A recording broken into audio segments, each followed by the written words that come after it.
बिस्मिल्लाह इन्नल हम्दुलिल्लाह नहमदुहु व नस्तईनुहु व नस्तगफिरुहु व नऊज़ु बिल्लाहि मिन शुरूरि अनफुसिना व मिन सय्यिआति अमालिना मय यहदिल्लाहु फला मुदिल्ल लहु व मय युद्लिल फला हादिय लहु व अशहदु अल्ला इलाहा इल्लल्लाहु वहदहु ला शरीका लहु व अशहदु अन्ना मुहम्मदन अब्दुहु व रसूलुहु अम्मा बाद फइन्न खैरुल हदीसि किताबुल्लाह व खैरुल हदी हदी मुहम्मदिन सल्लल्लाहु अलैहि वसल्लम वशर्रुल उमूरि मुहदसातुहा व कुल्लु मुहदसातिन बिदअह व कुल्लु बिदअतिन दलाला व कुल्लु दलालातिन फिन्नार। আসসালামু আলাইকুম ওয়া রাহমাতুল্লাহি ওয়া বারাকাতুহু। বেসিক ইসলামের আমাদের এই আয়োজনটা বেশ কিছুদিন বন্ধ থাকার পরে আবার শুরু হতে যাচ্ছে। বন্ধ থাকার মূলত রমাদানের জন্য বন্ধ ছিল। রমাদানের পরে আবার এই ঈদের রেশটা কাটানোর একটা চেষ্টা ছিল। ইনশাআল্লাহ এখন থেকে আবার চেষ্টা করব রেগুলার সপ্তাহে একটা করে রেকর্ডিং যদি করতে পারি, আল্লাহ যদি তৌফিক দেন, তাহলে ইনশাআল্লাহ সেটা করার চেষ্টা করব এবং আপনাদের সাথে শেয়ার করার চেষ্টা করব। আমরা একটু মনে করাই দেই যে বেসিক ইসলামের আমরা এই পর্বে সুন্নাহর কর্তৃত্ব মর্যাদা, দলিল হিসাবে সুন্নাহর গ্রহণযোগ্যতা এই নামের একটা বই ধরে পড়তেছি, যেটার ইংরেজি ভার্সনটা হচ্ছে অথরিটি অ্যান্ড ইম্পর্টেন্স অফ সুন্নাহ।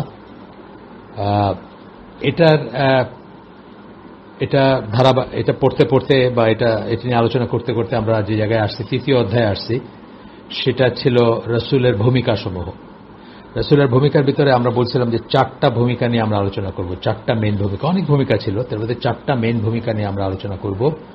সেগুলো ছিল কোরআনের ব্যাখ্যাকারী হিসাবে রাসূলের যে ভূমিকা, স্বনির্ভর আইন প্রণেতা সেই হিসাবে তার যে ভূমিকা, নিখুঁত উদাহরণ, একটা উদাহরণ রেখে যাবেন, প্যারাডাইম যেটাকে আমরা বলি, বা স্ট্যান্ডার্ড যেটা দিয়ে আমরা নিজেদেরকে শুধরাবো, ঠিক করব, সেটার সেই নিখুঁত উদাহরণ হবার যে ভূমিকা সেটা, এবং যার আনুগত্য করতে হবে এমন ব্যক্তি, এটা একটা ভূমিকা, যে তার আনুগত্য করতেই হবে মুসলমানদেরকে। যখন তিনি ইম্পারেটিভ কিছু বলছেন, অর্ডার করছেন, সেটা অস্বীকার করা বা অমান্য করার কোনো উপায় নাই কোনো মুসলিমের।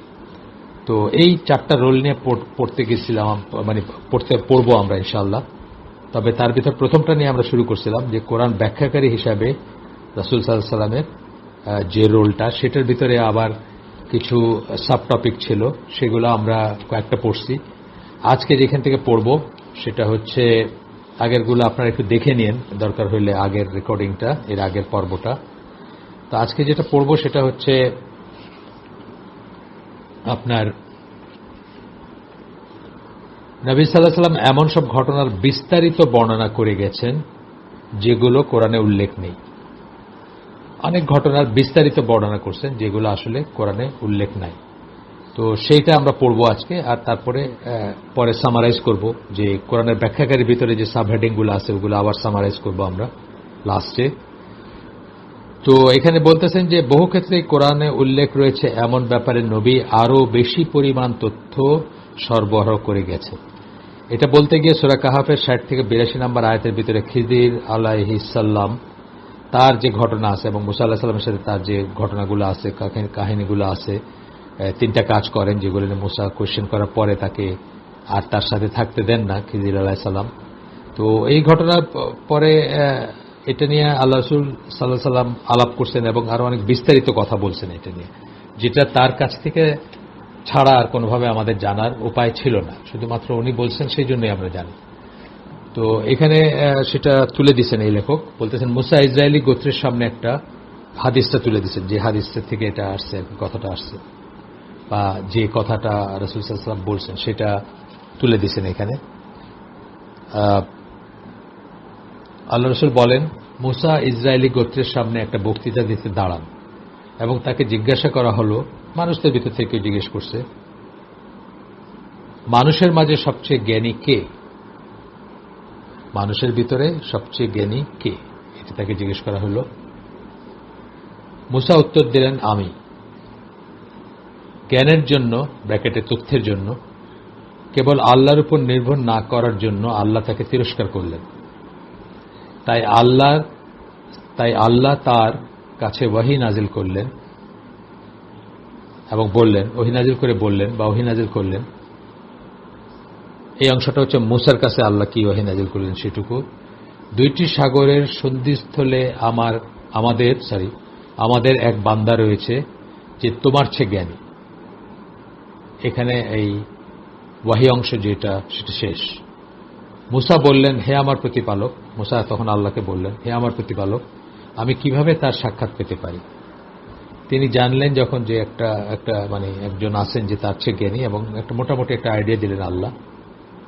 তখন আল্লাহ বললেন, একটা মাছ নাও এবং সেটাকে একটা ঝুড়িতে ভরো আর তারপর যাত্রা শুরু করো। এরপরে স্টোরিটা আছে, মাছটা যখন চলে যাইতে চাবে বা সেটা একটা স্টোরি। যাই হোক, তো ডট ডট ডট দিচ্ছেন, এখানে আর বাকিটুক দেন নাই। এই পুরা ব্যাপারটাই উল্লেখ করতেছেন একজন স্কলার মোহাম্মদ আল সিদ, তার একটা বই থেকে উল্লেখ করতেছেন, 208 পৃষ্ঠা থেকে তার বইয়ের the hermeneutical problem of the Quran in Islamic history. Hermeneutics হচ্ছে তফসির বিদ্যা বা ব্যাখ্যা করার যে বিদ্যা, সেটাকে হারমানিউটিক্স বলে। তো ইসলামিক হিস্ট্রিতে কোরআনের ব্যাখ্যা করতে গিয়ে মানুষ যে সমস্ত সমস্যায় জড়াইছে, এখনো জড়ায় মানুষ, নিজের মন গড়া ব্যাখ্যা দিতে গিয়ে বা তফসিরের উসুল তফসির বা তফসিরের মেথোডোলজি ফলো না করতে গিয়ে বা করার জন্য এখন অনেক রকম সমস্যায় জড়ায়, নিজের সমস্যা যুক্ত হয়, অন্যদের সমস্যায় ফেলে, উদ্ভট একটা দেয়। ইমরান নাজার হোসেন বলে এক ভদ্রলোক, যেমন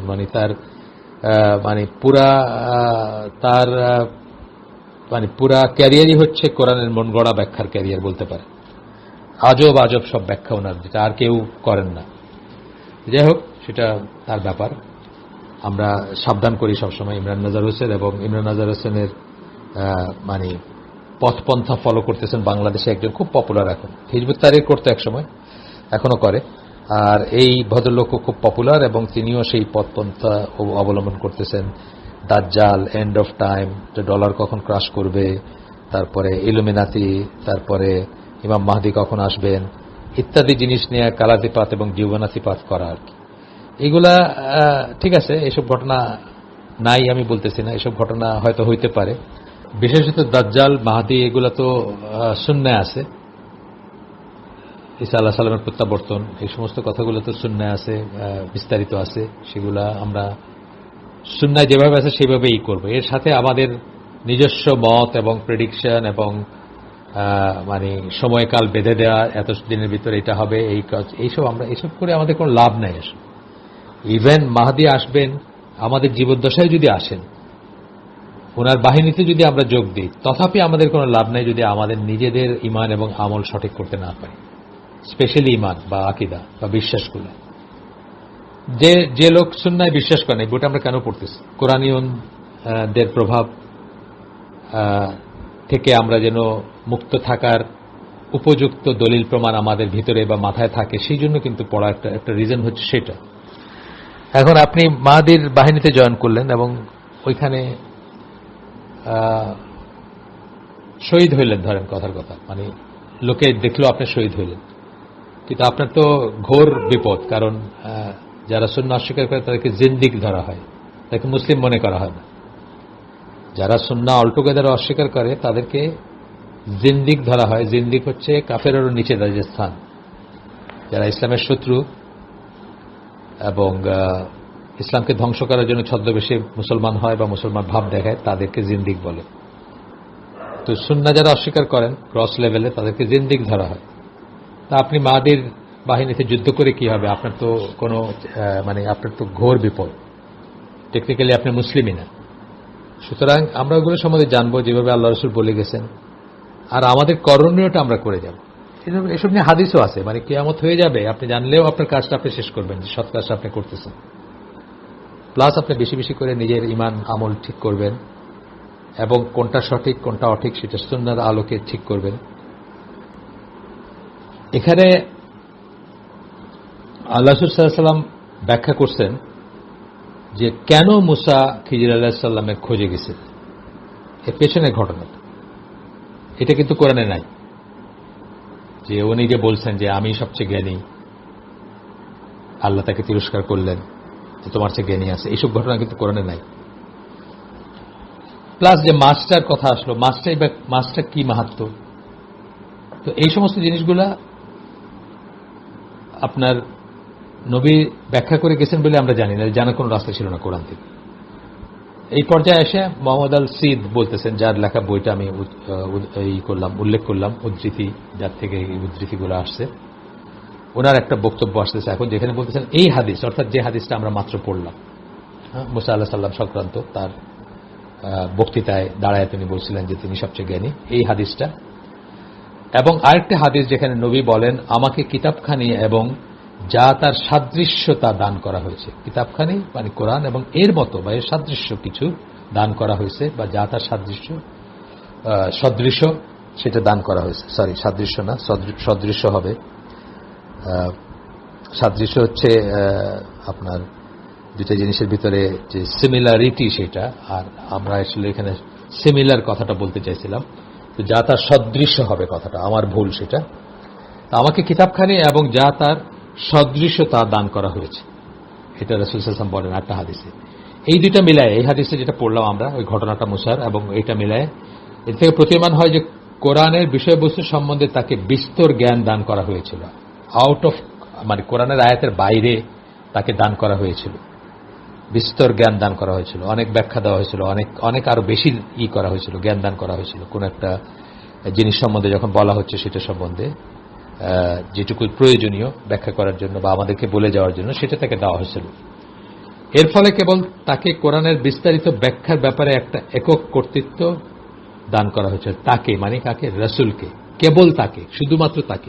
এই ব্যাপারটা ওয়াহী ভিত্তিক ব্যাখ্যা করার সুযোগ বা ক্ষমতা একমাত্র তার ছিল। এটাই বলতেছেন যে কেবল তাকে কোরআনের বিস্তারিত ব্যাখ্যার ব্যাপারে একটা একক কর্তৃত্ব দান করা হয়েছিল। কোরআনে উল্লেখ করা হয়নি এমন সত্য খুঁটিনাটি যোগ করার মাধ্যমে। কি করছেন, কিভাবে সেটা উনি রোলটা প্লে করে গেছেন? কোরআনে উল্লেখ করা হয়নি এমন খুঁটিনাটি, যেমন একটা হাদিস পড়লাম মাত্র আমরা, যে ঘটনাটা মুসা আলাইহিস সালাম এবং খিজির আলাইহিস সালামের যে ঘটনাটা, সেখানে আমরা দেখলাম তার তাফসীরের বর্ণনার, তার তাফসীর মানে রাসূলের যে তাফসীর, তাই একটা অদ্বিতীয় মর্যাদা রয়েছে। এটা তো আমরা জানি, উসুল তাফসীর যারা পড়ছি আমরা, প্রথমে কোরআনের তাফসীর কোরআন দিয়ে, একটা আয়াতের তাফসীর একটা আয়াত দিয়ে, তারপরে হচ্ছে রাসূল যে ব্যাখ্যা দিয়ে গেছেন সেটা, তারপরে হচ্ছে সাহাবীরা ঐক্যমতের ভিত্তিতে যেটা বুঝছেন সেটা। এই তিনটা হচ্ছে প্রধান তার ভিতরে আবার এই দুইটা হচ্ছে প্রধান, প্রথম দুইটা মানে আল্লাহ কি বলছেন, আল্লাহ রাসূল কি বলছেন একটা কিছু সম্বন্ধে, কোরআনের অন্য আয়াতে আল্লাহ কি বলছেন অথবা আল্লাহ রাসূল কিভাবে ব্যাখ্যা করে গেছেন, এটা হচ্ছে মেইন মানে একদম সেন্ট্রাল কোর। তারপরে সাহাবীদেরটা আমরা নিতে পারি, যে কারণ তাদের সামনে কোরআন নাযিল হয়েছে, তারা যদি একমত হন কোন একটা আন্ডারস্ট্যান্ডিং এর উপর, তারা জিজ্ঞেস করছেন, তারা ভেরিফাই করছেন, তারা ভুল করছেন, আমরা তো দেখলামই আগে, আল্লাহ রাসূল সেগুলোকে শুদ্ধ করে দিচ্ছেন, সুতরাং তাদের তাফসীরটাও গ্রহণযোগ্য। এরপরের আরো দুইটা ব্যাপার আছে, আরো দুইটা ভাবে তাফসীর করা যেতে পারে, বা আরো দুইটা মানে সূত্র উৎস থাকতে পারে। একটা ছিল অ্যারাবিক ল্যাঙ্গুয়েজের জ্ঞান, আর একটা ছিল রায় মানে হচ্ছে আপনার যুক্তি, কারো যুক্তি, আর একটা হচ্ছে অ্যারাবিক ল্যাঙ্গুয়েজের জ্ঞান। কিন্তু ওইগুলোর শর্ত হচ্ছে যে ওইগুলা যে কনক্লুশনে আপনি পৌঁছাবেন সেটা যেন প্রথম তিনটা সোর্স অথবা প্রথম দুইটা সোর্স সেটার বিরোধী না হয়। সেটার বিরোধী হলে আপনার এই বুঝ, আপনার আরবি ভাষার জ্ঞান এগুলা গ্রহণযোগ্য না। আচ্ছা, এই সম্বন্ধে আরেকটা উদাহরণ বলতেছেন এই ধরনের, যেটা নিয়ে আমরা কথা বললাম, আরেকটা উদাহরণ, যেমন এটা নিয়ে আসলে কি বললাম আমরা, যে আমরা আল্লাহ রাসূল আমাদেরকে বিস্তারিত না জানাই গেলে আমরা জানতাম না যে ব্যাপারটা কি ছিল, মুসা আলাইহিস সালামের ব্যাপারটা, কেন উনি বাইরে হয়েছিলেন বা পিছনের ঘটনাটা কি। বা এরকম সূরা বুরুজের কথা বলতেছেন, যে সূরা বুরুজে আমরা দেখি যে আল্লাহ বিশ্বাস করার জন্য একদল মানুষকে একটা গর্তে জীবন্ত পুড়িয়ে মারা হয়েছিল বা হয়েছে একটা গর্তে তাদেরকে। এছাড়াও আল্লাহ রাসূল এমন অনেক, এইখানে যে ঘটনাটা বলছেন আমরা সূরা বুরুজ থেকে কিন্তু এটা জানতে পারি না যে একদল মানুষকে কিভাবে গর্তে জীবন্ত পোড়ায় মারা হয়েছিল। আরো ঘটনা আছে, আগে পিছিয়ে আরো ঘটনা আছে, তাদেরকে কে কোন সময় কে করছিল, জুনাওয়াস বোধহয় তার নাম, যার সময়কার ঘটনা এটা। আমার এক্স্যাক্টলি মানে 100% মনে পড়তেছে না, বাট যতদূর মনে পড়ে তার সময়কার ঘটনা। এছাড়াও আল্লাহ রাসূল সাল্লাল্লাহু আলাইহি ওয়াসাল্লাম অনেক অভিব্যক্তির অর্থ ব্যাখ্যা করে গেছেন। আল্লাহ রাসূল অনেক অভিব্যক্তি মানে এক্সপ্রেশন কোরআনের ব্যাখ্যা করে গেছেন, যেটা তার ব্যাখ্যা ছাড়া জানার কোনো উপায় ছিল না। যেমন আমরা এই লাইনে চলাফেরা করতে শুরু করছি যখন, মানে শুদ্ধ তাফসীর বা শুদ্ধ আকীদার মানুষদের সাথে উঠা বসা করতে শুরু করছি যখন, তখন জানছি যে সূরা ফাতিহা গায়রুল মাগদুবি আলাইহিম ওয়ালাদ-দাল্লিন, যাদের উপর আপনার ক্রোধ পতিত হয় এবং যারা পথভ্রষ্ট। এদের বলতে কি কাদের বোঝানো হয়েছে এটা কিন্তু আমরা অনেক পরে জানছি। এদের প্রথমটা হচ্ছে ইহুদিরা, যাদের উপর ক্রোধ পতিত হয়েছে, আল্লাহ রাসূল সাল্লাল্লাহু আলাইহি ওয়াসাল্লাম এটা ব্যাখ্যা করে গেছেন। আর যারা আপনার কি বলে, এবং যারা বিপদগামী তাদেরকে খ্রিস্টান বলে আল্লাহ রাসূল সাল্লাল্লাহু আলাইহি ওয়াসাল্লাম বলে গেছেন যে তারা হচ্ছে খ্রিস্টান সম্প্রদায়। তিরমিজির একটা হাদিসে বর্ণিত আছে এই কথা, এবং এটা আলবানির মতো সহিহ এইটা হাদিসটা। তো এইটা শুধুমাত্র সূরা ফাতিহা থেকে আমাদের জানার কোনো রাস্তা ছিল না। এই ধরনের ব্যাপার বা এই ধরনের আরো ব্যাপার আছে, জাস্ট আমরা কতগুলা বললাম গেল। আরেকটা সাবহেডিং আসছে আমরা, কোরআন বুঝতে গিয়ে নবীর জীবন বৃত্তান্তের শরণাপন্ন হওয়া, তার যে সিরা, তার যে লাইফ, সেটার সম্বন্ধে জানা। এটা অত্যন্ত ইম্পর্টেন্ট জিনিস, কারণ তার লাইফে নানা রকমের ঘটনা ছিল। একটা ঘটনার পরিপ্রেক্ষিতে যেমন সূরা উনি যখন তার ওয়াইফদেরকে একবার করতে চাইলেন, আলাদা করে রাখলেন, কে মানে এই ঘটনাটা বিস্তারিত, যেমন তার জীবন থেকে, তার জীবনের থেকে আমাদের পুরাটুকু জানতে হবে। ওইখানে কোরআনে শুধু টাচ করে যাওয়া হয়েছে, ওইখান থেকে জানার কোনো উপায় নেই। একটা উদাহরণ যেটা আমার মনে হলো বললাম। আচ্ছা, এরপরে বলতেছেন জীবন বৃত্তান্ত ও সুন্নাহ শরণাপন্ন হতে হবে কোরআনকে সঠিকভাবে বুঝতে হলে। আরেকভাবে বলতে গেলে, যে কোরআন বুঝতে চাইবে তার জন্য আল্লাহ নবী সাল্লাল্লাহু আলাইহি ওয়াসাল্লামের সুন্নাহ ও তার জীবন বৃত্তান্ত সম্বন্ধে একটা ভালো জ্ঞান অর্জনকে অপরিহার্য করে দিয়েছে। এটা মানে অটোমেটিক্যালি আমরা বুঝতেছি যে মানে এটা মানে আল্লাহ কিভাবে করছেন, যে আল্লাহ, আমরা সেই আয়াতটাতে আসব, যে যখন বলতেছেন যে আমাদের জন্য শ্রেষ্ঠ উদাহরণ নবী, তখনই বলে দিচ্ছেন যে তার উদাহরণ জানতে হলে কি, মানে উনি কিভাবে উদাহরণ, সেটা আমরা তাইলে তার খাওয়া, তার পড়া, তার উঠা, তার বসা, তার বিয়ে, তার সংসার, তার নেতৃত্ব, তার যুদ্ধ, সবকিছু জানতে হবে না? এগুলো সম্বন্ধে সব জানতে হবে, এটা বলে দিচ্ছেন আল্লাহ। সূরাটা ওই আয়াতে আমরা আসবো ইনশাআল্লাহ। কেননা তা করতে না পারলে কোরআনের বহু আয়াতের অর্থ অবদ্ধ রয়ে যাবে। যদি সেটা না জানেন তাহলে অনেক, যা না করতে পারেন তাহলে অনেক আয়াতের অর্থই বুঝবেন না আপনি। এই প্রসঙ্গে বলতে গিয়ে হাবিবুর রহমান আজামি, আরেকজন স্কলার, উনি বলেন, তা একটা বইতে বলতেছেন, বইটার নাম বলে দিই আমি, the Sunnah in Islam, the eternal relevance of teaching and the example of prophet Muhammad সাল্লাল্লাহু আলাইহি ওয়াসাল্লাম, হাবিবুর রহমান আল আজামি, তার লেখা বই।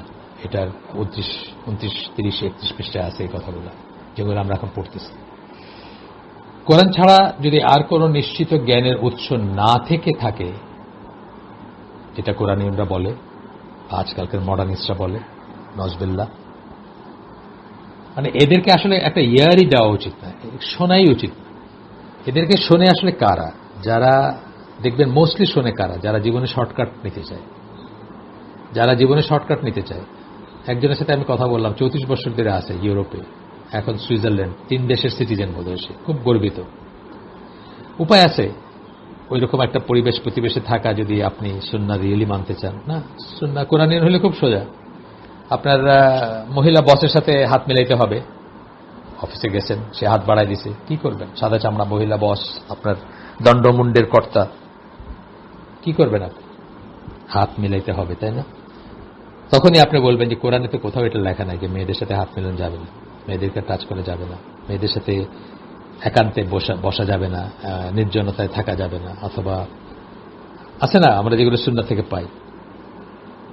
সো আপনি কিভাবে থাকবেন ইউরোপে, বা আপনি 34 বছর কিভাবে আছেন, 3 দেশের সিটিজেন কিভাবে হয়েছেন? প্রতিনিয়ত আপনাকে কম্প্রোমাইজ করতে হবে, প্রতিনিয়ত আপনাকে আপনার ভিতরটা কুড়ে করে খাবে আপনি, যদি আপনি সুন্নাহর উপর থাকেন। সুন্নাহ অস্বীকার করেন খুব ইজি।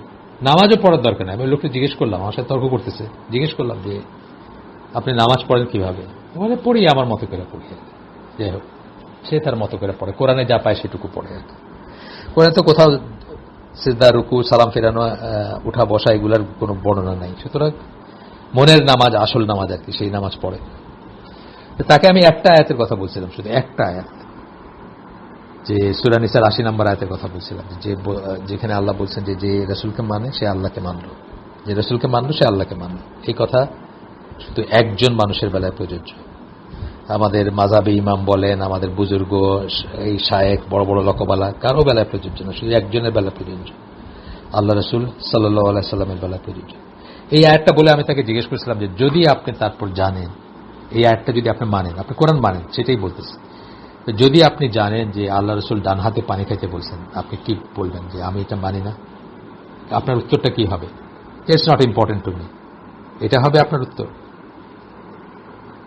নাকি আপনি এই লাইনে চিন্তা করতে পারেন যে কথাটা সত্যি আল্লাহ রসুলের কাছ থেকে আসছে, এটা নিয়ে তাহকিক করেন, আপনি এটা নিয়ে আপনি গবেষণা করেন, আমার কোনো আপত্তি নেই। একটা হাদিস মানার আগে আপনার যদি যোগ্যতা থাকে, আপনি যদি পারেন, আপনার যদি সেই থাকে, ক্যাপাবিলিটি থাকে, আপনি করেন, আপনি গবেষণা করেন এবং গবেষণা করে আপনি বের করেন যে এটা আল্লাহর মুখ রসুলের মুখ থেকে আসছে কিনা। সেটা করতে পারেন, সেটার জন্য অনেক ব্যাপার আছে। মানুষ জীবন কাটায় দিচ্ছেন, নাসিরুদ্দিন আলবানী বা আপনার ইবন হাজার আল আসকালানি বা ইবনুল কাইয়িম বা ইবন তাইমিয়া, এরকম মানুষরা, বা ইমাম আহমদ বিন হাম্বল, এরা জীবন কাটায় দিয়েছেন এগুলো সত্য বিচার করতে গিয়ে, বাইর করতে গিয়ে। আপনি কাটান, সমস্যা নাই। কিন্তু ওয়ান্স ইউ নো যে আল্লাহ রসুল বলছেন, আল্লাহ রসুল মুখ থেকে কথাটা বের হয়েছে যে ডান হাতে পানি খাইতে হবে, তখন কি আপনি ডিনাই করতে পারবেন? বলে যে সে আমাকে বলতেছে আমি আল্লাহর নামে কসম করে শপথ করছি যে কোরআনের বাইরে আমি কিচ্ছু শুনবো না, কিছু। আমার তাহলে তার আলোচনার কিছু নাই। আপনি তো অলরেডি নিজের হাওয়ার বশবর্তী হয়ে নিজে কি করবেন আর না করবেন নিজেই ডিসাইড করছেন এবং ডিফাইন করছেন, এই আর কি। যাই হোক, একটা ছোট প্রচেষ্টা ছিল আমাদের এক দিনী ভাই, তার কাজিন হন ইনি। আমিও রিসেন্টলি চিনি এই লোকের ভাইকে, ছোট ভাইকে আমি চিনি, বাংলাদেশে চিনতাম, তার সাথে আমার কোনো পরিচয় ছিল না। কিন্তু তার এক কাজিন, সে বিপদগামী হয়ে গেছে বা যাচ্ছে, আরো দিনকে দিন আরো চরম পর্যায়ে যাচ্ছে, এই জন্য একটা চেষ্টা করতে চাইছিলেন, কিন্তু সেই চেষ্টাটা কাজে লাগেনি। সে মানে একদম ডরমেন্ট এবং ডগম্যাটিক, যাই বলেন, বাইগট্রি যেটা বলে, ডগম্যাটিকও বলেন কেউ কেউ, আর ডরমেন্ট মানে এক জায়গায় ফ্রোজেন হয়ে গেছে আর কিছুর কোনো উপায় নেই। নিজেই বলতেছে যে আমি কসম কাটছি যে আমি কোরআনের বাইরে এক বর্ণ কিছু শুনবো না, কোনো কিছু পালন করব না, অ্যান্ড সো অন। যাই হোক, আমরা আবার ফিরে আসি। তো এখানে বলতেছেন যে হাবিবুর রহমান আজামি বলতেছেন, কোরআন ছাড়া যদি আর কোনো নিশ্চিত জ্ঞানের উৎস না থেকে থাকে এবং নবীর কাছ থেকে আসা বর্ণনাগুলো যদি অনির্ভরযোগ্য বলে প্রত্যাখ্যান করা হয়, মানে গ্রস লেভেলে যেটা কোরআন নিন্দা করে, তবে কোরআনের বহু আয়াতের অর্থ গুরুত্ব অস্পষ্ট ও অসম্পূর্ণ রইল। সুন্নাহ ছাড়া এটা বোঝাই সম্ভব।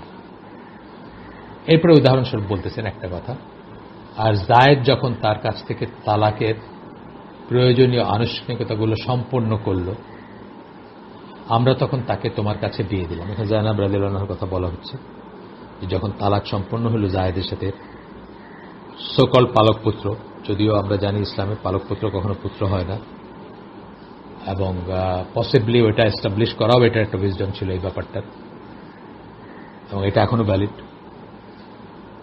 পালক পুত্রকে পুত্র জ্ঞান করা যাবে না, তার বাবার নামে ডাকতে হবে, এবং তার ওয়াইফের সাথে আপনার পর্দা, আপনি যদি পুরুষ হন আপনার একেবারে গায়ের মাহরামের মতো পর্দা করতে হবে, এবং সেই যদি কোনোদিন তার ওয়াইফকে ডিভোর্স করে আপনি বিয়ে করতে পারেন। আমি একটা জিনিস শুনে খুব শক্ট হয়েছিলাম বলতে আমাদের পারিবারিক, আমাদের সামাজিক যে অবস্থানগুলো, সেই জন্য শক্ট হয়েছিলাম। শক্ট কিছু নাই, আমি যদি ইসলাম জানতাম শক্ট পেতাম না। সেটা হলো যে আমার ছেলের শালি বা জ্যাঠাইস যেটা বলে, তাকে আমি বিয়ে করতে পারি, অর্থাৎ বাপ ছেলে ভাইরা হইতে পারে। চিন্তা করছেন? এটা অকল্পনীয় একটা ব্যাপার না আমাদের সমাজে। কেন অকল্পনীয়? বিকজ আমরা কাকা বাবু, কাকিমা, মাসি, পিসি এগুলা নিয়ে বড় হয়েছি। পিসতুতো, মাসতুতো, ভাই বোন, এগুলা বোনের মতো, ভাইয়ের মতো, কাকিমারা মায়ের মতো। মানে আমাদের নিজেদের মন গড়াই আর কি। আল্লাহ কি মাহরাম, গায়ের মাহরাম কি করছেন, কোনটাকে জায়েজ করছেন না করছেন, এইটার কিন্তু কোনো ধারধারি নেই আমরা। দেখেন কত বড় একটা মিস্টেক। কেউ কি চিন্তা করবে যে তার ছেলের বউয়ের ছোট বোন, বা আমাদের সমাজের কথা বলতেছি আমি, বাংলাদেশের ঢাকার সমাজ বা বাংলাদেশের নাগরিক সমাজ, যে তার ছেলের বউয়ের বড় বোন বা ছোট বোন তার কাছে একেবারে নন মাহরাম এবং মানে যে কোনো রাস্তার মানুষের মতোই পর্দার পর্দার দাবি রাখে বা পর্দা করতে হবে তার সাথে, আমাদের মাথায় থাকে না, থাকবে না। এই জন্য আমরা শক্ট হই। আমি খুব শক্ট হয়েছিলাম এটা শুনে, যখন প্রথম শুনি, বেশ অনেক বছর আগে। এরকম আরো সম্পর্ক আছে যে আপনি চিন্তাও করতে পারবেন না যেটা আপনি বিয়ে করতে পারেন।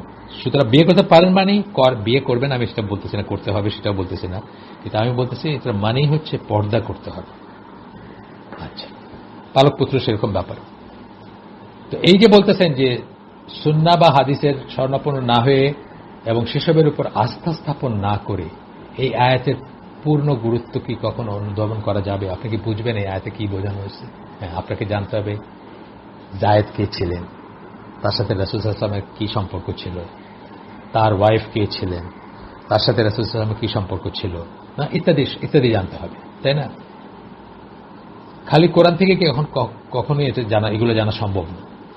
একই ব্যাপার বদরের যুদ্ধ, উহুদের যুদ্ধ, তারপরে মানে আহজাব বা খন্দকের যুদ্ধ, হুনায়নের যুদ্ধ, এই সমস্ত এইগুলাতে যে বর্ণনাগুলো আসছে, এগুলো ব্যাকগ্রাউন্ড, এগুলো কেন সংগঠিত হয়েছে, এইসব ব্যাপারে আমার সুন্নাহ ছাড়া জানার বা সিরা ছাড়া, রাসূল সাল্লাল্লাহু আলাইহি ওয়াসাল্লামের লাইফ ছাড়া, সেই দিন সকালে কি ঘটনা ঘটছিল বা ওনারা আসে না এক একটা যে মানে কিভাবে অবস্থান নিলেন, ওনারা কিভাবে পাথর ভাঙলেন, কিভাবে খন্দক খনন করলেন, কোথা থেকে জানবেন আপনি? সিরাত থেকে অথবা সুন্নাত থেকে, হাদিস থেকে এবং রাসূলের লাইফ থেকে। তো এখানে বলতেছেন যে একটা উদাহরণ দিচ্ছেন, এটা সূরা আনফালের 8 নম্বর সূরা 7 নম্বর আয়াত, যেখানে আল্লাহ বলতেছেন, এবং আল্লাহ তোমাদের কাছে দুইটি বাহিনীর একটি যে তোমাদের হবে, অর্থাৎ একটা যে তোমাদের কাছে পরাজিত হবে, সে সম্বন্ধে অঙ্গীকার করেছিল। এই যে ব্যাপারটা বলা হচ্ছে দুইটা বাহিনী, সেই দুইটা বাহিনী কি, কারা ছিল তারা? একটা ছিল বাণিজ্য কাফেলা, একটা ছিল কম্ব্যাটেন্ট যারা, তারা। কিন্তু একটা আল্লাহ বলছেন, কোনটা সেটা আল্লাহ বলেননি। মানুষজন যারা আল্লাহ রাসূলের সাথে ছিল তাদের অনেকে আশা করতেছিল যে ওই সে বাণিজ্য কাফেলাটাই হবে আর কি, কিন্তু দেখা গেল না, তারা ওই কম্ব্যাটেন্ট যারা বা যুদ্ধ করতে মানে যুদ্ধের সৈনিক যারা, তাদের মুখোমুখি হইল এবং আল্লাহ তাদেরকে বিজয় দিলেন তাদের উপরে। তো এই যে ব্যাপারগুলা কি অঙ্গীকার করছিলেন আল্লাহ, এটি কোরআনের কোথাও বর্ণিত আছে কিভাবে করছিলেন, কি ঘটনা ঘটছিল, আল্লাহ রাসূল কিভাবে সাহাবীর কাছে এই কথাগুলো বলছিলেন, সাহাবীরা কি আশা করছিলেন, সবাই না হোক অনেকে আশা করছিলেন যে সহজটা হবে, সহজটা হয় নাই, কঠিনটা হয়েছে, কঠিনটাই আল্লাহ তাদের বিজয় দিচ্ছেন। এই যে সমস্ত ব্যাপারগুলো, এগুলো কি কোনো উপায় আছে সুন্নাহ ছাড়া জানা? তো এই ধরনের আরো উদাহরণ দেন হাবিবুর রহমান আজামি। তারপরে উনি আমরা এতক্ষণ ধরে যা পড়লাম সেটাকে মানে সামারাইজ করেন, উপসংহারে বলেন এগুলো হচ্ছে কতিপয় উদাহরণ এবং এই ধরনের আরো অনেক উদাহরণ দেয়া যেত। কয়েকটা উদাহরণ দিচ্ছেন, এরকম আরো উদাহরণ দিতে পারতেন।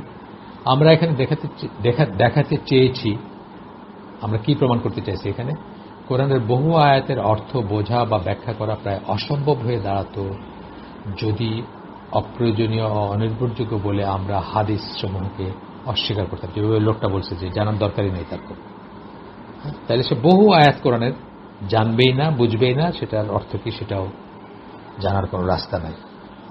আচ্ছা, এতক্ষণ ধরে আমরা কি পড়লাম, কোরআনের ব্যাখ্যাকারী হিসাবে আল্লাহ রাসূলের যে রোলগুলা সেটা পড়লাম, এবং সেটাকে এখন আমরা আবার পয়েন্ট আকারে সামারাইজ করবো। আমরা আগেই বলছিলাম যে সামারাইজ করবো আমরা সেই সাব হেডিংগুলা, ছোট ছোট হেডিংগুলাকে পয়েন্ট আকারে সামারাইজ করবো। এক নাম্বার হচ্ছে কোরআনের সাধারণ এবং সুনির্দিষ্ট আদেশসমূহকে ব্যাখ্যা করা। সাধারণ, সবার জন্য প্রযোজ্য, সুনির্দিষ্ট, শুধু এর বেলায় প্রযোজ্য, এর বেলায় না, ধরেন কথার কথা, বা এর বেলায় এই জিনিসটা নাজিল হয়েছিল শুধুমাত্র। বহু সাধারণ বক্তব্যকে এবং অনির্দিষ্ট আদেশকে সুনির্দিষ্ট করে দেয়া। বহু আদেশ আপনি হয়তো আপনার বেলায় অ্যাপ্লিকেবল কিনা বা কার বেলায় অ্যাপ্লিকেবল, এটা সম্বন্ধে হয়তো আপনার একটা সন্দেহ থাকতে পারে, সেটাকে স্পেসিফিক করে দেওয়া, জেনারেলকে স্পেসিফিক করে দেওয়া। দুই নম্বর রোল ছিল, মানে দুই নম্বরই কোরআনের ব্যাখ্যাকারী হিসেবে তার দুই নম্বর কি কি কাজ করছেন উনি, দুই নম্বর যেটা করছেন, কোরআনের আদেশ নিষেধের বিস্তারিত ব্যাখ্যা করা এবং প্রয়োগ বুঝিয়ে দেওয়া। একটা হচ্ছে ব্যাখ্যা করা, একটা হচ্ছে প্রয়োগ, হাউ টু অ্যাপ্লাই ইট, সেটা বুঝিয়ে দেওয়া।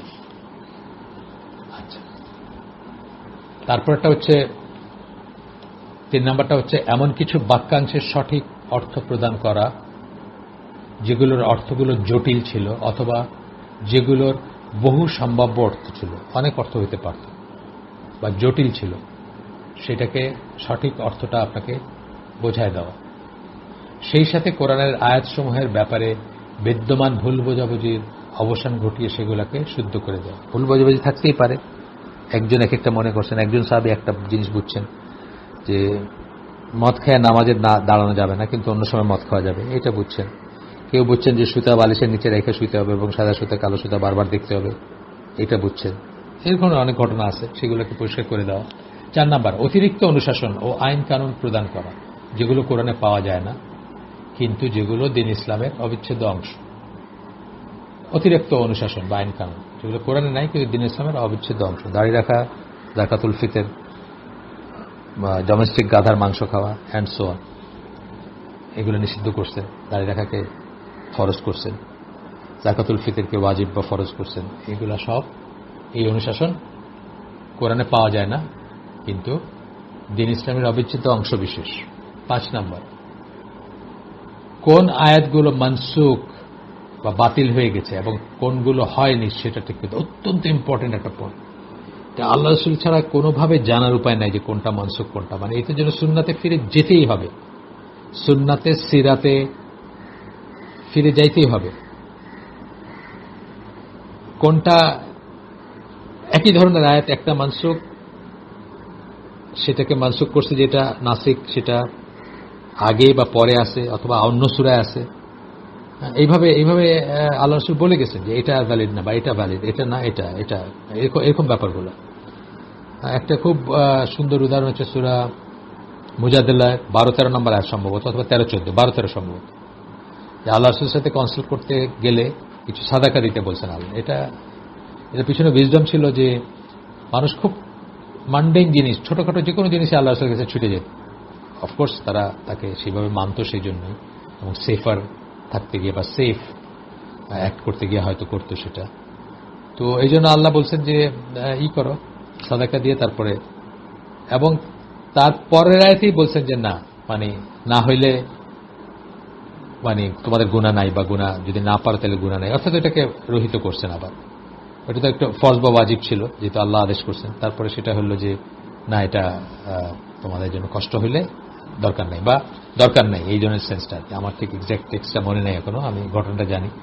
তো এই ব্যাপারটা, এটা একজন সাহাবী শুধু এটার উপর আমল করছেন, আলী রাদিয়াল্লাহু আনহু, তারপরে আর এটা রহিত হয়ে গেছে। এই যে ঘটনা, এই যে এটা হয়েছিল, তারপরে এটা হয়েছিল, আলী রাদিয়াল্লাহু আনহু আমল করলেন, তারপরে রহিত হয়ে গেল, পরেরটা রহিত হইল। আপনি যদি না জানেন ইন অর্ডার কোনটা কোনটা আগে আসছে, কোনটা পরে আসছে, কোনটাকে রহিত করছে, তাহলে মহা মুশকিল হইতে পারে বা হইতে পারতো আর কি, বা খুব কনফিউজ হইতে পারতাম। 6 নম্বর এইটা ব্যাখ্যাকারী হিসাবে তার যে সেটা 6 নম্বর যে ভূমিকাটা, একটা ভূমিকাই আমরা পড়তেছি কোরআনের ব্যাখ্যাকারী, সেটা শেষ করতে পারি না আমরা, সেটার ভিতরে সাব হেডিং ছিল, এটার কনক্লুশনে আমরা পয়েন্ট ওয়াইজ করতেছি। 6 নম্বরটা হচ্ছে তার নিজের বক্তব্য দ্বারা কোরআনের বহু আয়াতের উপর অতিরিক্ত গুরুত্ব আরোপ করা এবং জোর দেওয়া। কোরআনের তো আছে আয়াত, সেটাকে উনি আরো জোর দিচ্ছেন বা এটার ইম্পর্টেন্সটা বোঝাই দিচ্ছেন, এটা কত ইম্পর্টেন্ট আমাদের জন্য, এটা পালন করা বা এটা মেনে চলা, বা এটা না করলে কি হবে, বা ইত্যাদি। কোরআনে উল্লেখ করা ঘটনাবলীর বিস্তারিত খুঁটিনাটি বর্ণনা করা, এবং কোরআনে যেসব উল্লেখ করা ঘটনা, যে মুসা আলাইহিস সালাম ঘটনা দেখলাম বা যায়েদ রাদিয়াল্লাহু আনহুর কথা দেখলাম, এগুলোকে আইদার বর্ণনা করছেন অথবা তার জীবন থেকে আমরা দেখি যে এটা এরকম ছিল, বা এটা এরকম, এই ঘটনাটা এরকম ছিল, সেটা জানি আমরা। আজকে আমরা শেষ করতে পারলাম না, একটু রয়ে গেল, কিন্তু তাড়াহুড়া করতে চাই না আমি। ইনশাআল্লাহ আগামী দিন চেষ্টা করব এইটা শেষ করে পরবর্তী রোলটাতে যাইতে। আল্লাহ রাসূলের বেশ কিছু এখনো ধরেন, হ্যাঁ বেশ খানিকটা 1, 2, 3, 4, 4.5 পৃষ্ঠার মতো আরো যেতে হবে। ইনশাআল্লাহ আমরা নেক্সট দিন করব। আজকের জন্য এখানে শেষ করে দিই। সুবহানাকা আল্লাহুম্মা বিহামদিকা আশহাদু আল্লা ইলাহা ইল্লা আনতা আস্তাগফিরুকা ওয়া আতুবু ইলাইক। আমরা যে শুনলাম তার ভিতরে ভালো কিছু শুনে থাকলে সমস্ত প্রশংসা আল্লাহর, খারাপ কিছু শুনে থাকলে সমস্ত ব্যর্থতা আমার, এবং সেটা শয়তানের তরফ থেকে। আল্লাহ আমাদেরকে তৌফিক দিন যা ভালো শুনলাম তার উপর আমল করার। আসসালামু আলাইকুম ওয়া রাহমাতুল্লাহি ওয়া বারাকাতুহু।